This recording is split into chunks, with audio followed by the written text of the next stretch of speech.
Mais si tu marches avec Jésus, tu ne marches plus dans les ténèbres, car les ténèbres s'en vont devant la lumière. C'est un principe que Dieu a établi. Tu as une maison, tu fermes les volets, tu fermes la porte pendant plusieurs semaines.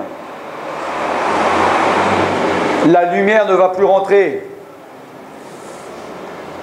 Et il va y avoir des insectes qui viennent, des choses qui se développent que dans les ténèbres. Mais si tu viens et tu ouvres les fenêtres, tous ces insectes, tous ces champignons, tous ces mauvaises herbes vont mourir, car ils ne supportent pas la lumière. Amen. Donc si toi tu es dans la lumière, il y a plein de problèmes dans ta vie qui partent comme ça. Mais si tu es dans les ténèbres, tu te bats, tu enlèves, tu cours après les insectes, tu arraches et ça revient, parce que les conditions sont là pour que ces choses se développent. C'est comme ça avec le péché. Amen. Donc il faut que tu laisses rentrer la lumière. Mais si toi tu es caché, si tu es dans une maison, si ta maison, tu sais que la Bible dit que ton corps c'est une maison. Amen. Si ta maison, tu as fermé les portes et les volets, alors la lumière de Dieu brille dessus mais ne rentre pas dedans. Je dis brille dessus parce que tu peux paraître par rapport aux autres un bon chrétien, mais dans ton cœur, on ne voit pas ce qu'il y a, mais Dieu le voit. Amen. Qu'y a-t-il dans ton cœur? Y a-t-il la lumière ou y a-t-il les ténèbres? Amen. Y a-t-il la sainteté ou y a-t-il le péché? Amen. Nous sommes tous pécheurs. Jean a dit, celui qui dit qu'il n'a pas péché, c'est un menteur. Amen. Et je ne dis pas de dire, oui, j'ai péché avant que je sois chrétien, mais depuis que je suis chrétien, je n'ai jamais péché. Nous sommes pécheurs. Mais nous devons tendre à marcher dans la sainteté. Amen. D'être sanctifiés. Alléluia. Et que si nous avons péché, nous avons un avocat auprès du Père. C'est la parole de Dieu qui le dit. Amen. Donc, dans quelles conditions es-tu? Est-ce que ta porte est fermée? Est-ce que tes volets sont fermés? Et c'est toi-même qui les laisses fermer, tu ne veux pas les ouvrir pour laisser la lumière de Dieu rentrer? Dans ces cas-là, tu as des problèmes. Mais ces problèmes s'en vont si tu laisses rentrer la lumière. Amen. La lumière de Dieu. La lumière de la parole de Dieu. La lumière de la justice de Dieu. La lumière du Saint-Esprit. Amen. Le feu du Saint-Esprit qui consume tout ce qui n'est pas à sa gloire. Amen. En tant que chrétien, tu as une responsabilité. Il est dit, quiconque invoque le Seigneur, qu'il s'éloigne de l'iniquité, qu'il s'éloigne du péché. Amen. Tu dois tendre à marcher dans la lumière. Je ne dis pas que tu dois être parfait, c'est impossible. Mais tu dois avoir dans ton cœur l'envie de marcher avec Dieu et non pas de te dire j'aime le péché et je pratique le péché. La Bible dit on s'affectionne aux choses que l'on pratique. Hein? Si celui qui marche par l'esprit s'affectionne aux choses de l'esprit, celui qui marche par la chair s'affectionne aux choses de la chair. S'affectionner, c'est aimer, c'est-à-dire, ça dépend le milieu où je suis. Si je vais maintenant dans un pays, en Afrique, sur le continent, pendant une année, je vais écouter la musique de ce pays. Et à force d'écouter, d'entendre, je vais aimer cette musique. Si après je pars une année, je vais en Angleterre, je vais écouter une autre musique, et parce que je l'entends, je vais aimer cette musique. Donc je m'habitue à l'environnement que j'ai, je m'affectionne aux choses. Alors toi, à quoi t'affectionnes-tu? À quoi passes-tu ton temps quand tu n'es pas dans l'église? Quelle musique écoutes-tu? La musique qui édifie ou la musique qui corrompt? Qu'est-ce que tu lis? La parole de Dieu qui édifie ou des journaux, des livres du monde qui détruisent, amen, qui corrompent? Que fais-tu? Comme tu es une maison, quand tu es devenu chrétien et que l'Esprit de Dieu est rentré en toi, tu es devenu un temple. Amen. Et pas n'importe quel temple, le temple de Dieu. Amen. Comme j'ai dit, en Inde, puisque tu peux faire un Dieu de n'importe qui, de n'importe quoi, je construis une petite maison, je mets 3 cailloux, je mets une fourmi dedans et je dis c'est le temple de cette fourmi. Et cette fourmi c'est mon Dieu. Et les gens n'osent pas y toucher parce qu'ils disent c'est sacré, c'est un temple. Mais toi tu n'es pas le temple d'une fourmi. Amen. Tu es le temple du Saint-Esprit. Amen. Amen. Amen. Comment traites-tu ton temple? Tu étais une maison qui était l'abri de démons, de brigands. Et quand tu es devenu chrétien, tu t'es converti, tu t'es repenti, tu as demandé pardon, les démons sont partis. Mais la Bible dit qu'au bout d'un moment, ils vont revenir jeter un œil. Et si ta maison, elle est vide, elle est balayée, elle est ornée, mais il n'y a pas le Saint-Esprit, c'est pas qu'il va simplement revenir, mais il va aller chercher cet autre esprit plus méchant que lui. Et ta condition sera pire. Ta dernière condition sera pire que la première. C'est la parole de Dieu qui le dit. Alors toi, tu peux te moquer de la parole de Dieu et tu peux te dire, je suis plus intelligent que Dieu. Mais si tu joues un jeu avec Dieu, qui va gagner, à ton avis? Toi ou Dieu? Qui est le plus intelligent? Si tu te moques de Dieu, la Bible dit que Dieu se moque des moqueurs. Si toi tu te moques de lui et que lui se moque de toi, qui va gagner? À ton avis? Qui est plus grand? Qui est plus fort? Si toi tu résistes à Dieu, il va te résister. Qui va résister le plus longtemps? Qui est-ce qui va craquer le premier? Amen. Donc ton corps est devenu le temple du Saint-Esprit. Et il faut laisser l'Esprit de Dieu faire son œuvre. Comme j'ai dit, à l'époque de Jésus, Jésus-Christ avait un ministère.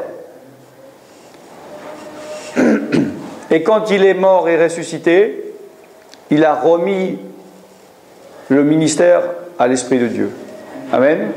C'est comme quelqu'un, tu as une affaire, tu as un magasin, tu dis je pars, je remets à mon fils qui s'occupe de mes affaires. Amen. Le Père a tout confié au Fils. Le Fils a confié au Saint-Esprit. Et l'œuvre du Saint-Esprit, maintenant, est de convaincre le monde de péché, de justice et de jugement. Amen. Et de mener les gens dans toute la vérité. C'est de montrer la vérité de l'erreur. C'est pour ça qu'il ne faut pas que tu désobéisses à l'Esprit de Dieu. Car si tu désobéis à l'Esprit de Dieu, tu désobéis à Jésus, au Fils. Si tu désobéis au Fils, tu désobéis au Père. Amen. Si tu résistes au Saint-Esprit, tu résistes à Jésus. Si tu résistes à Jésus, tu résistes au Père. Amen.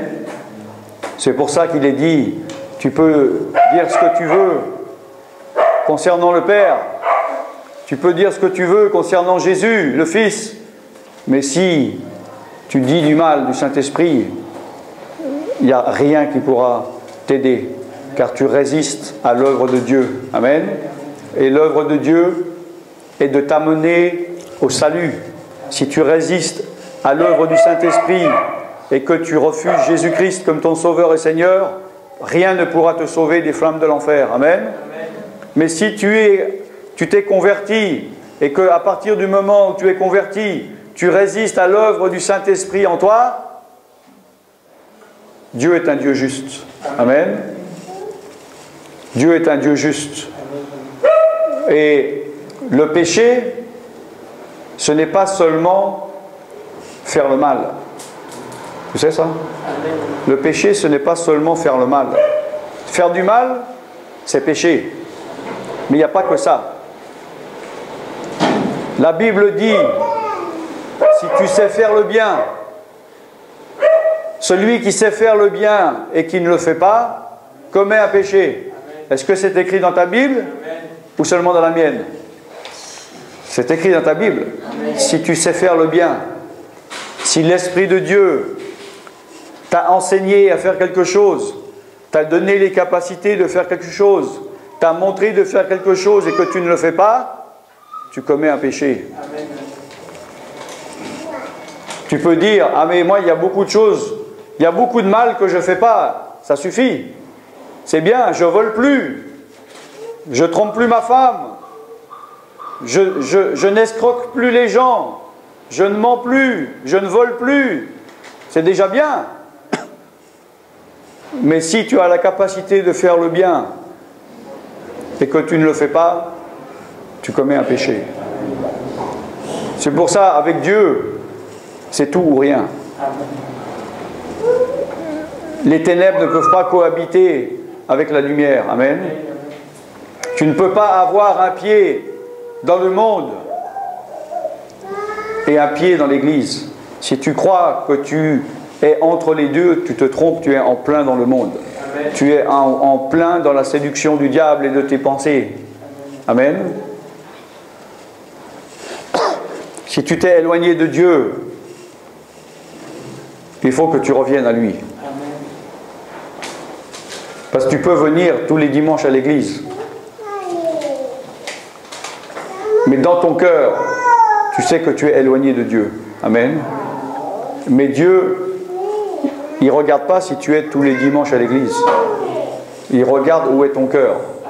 Amen. Il regarde quelle est la place que tu as faite pour lui dans ton cœur.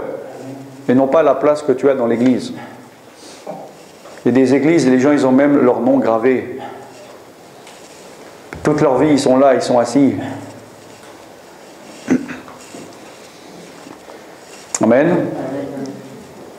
Il faut être consacré à Dieu.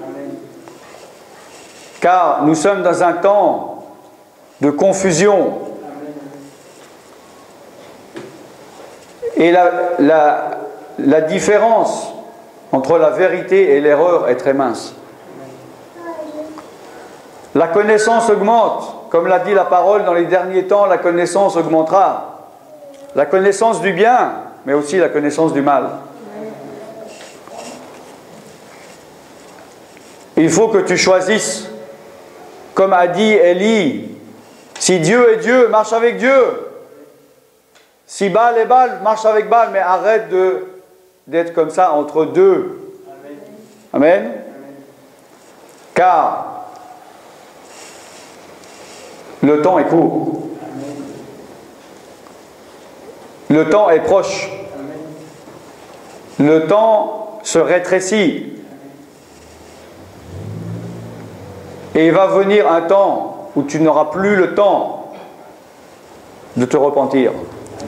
Que tu auras tellement le cœur dur que tu ne pourras plus trouver le chemin de la repentance.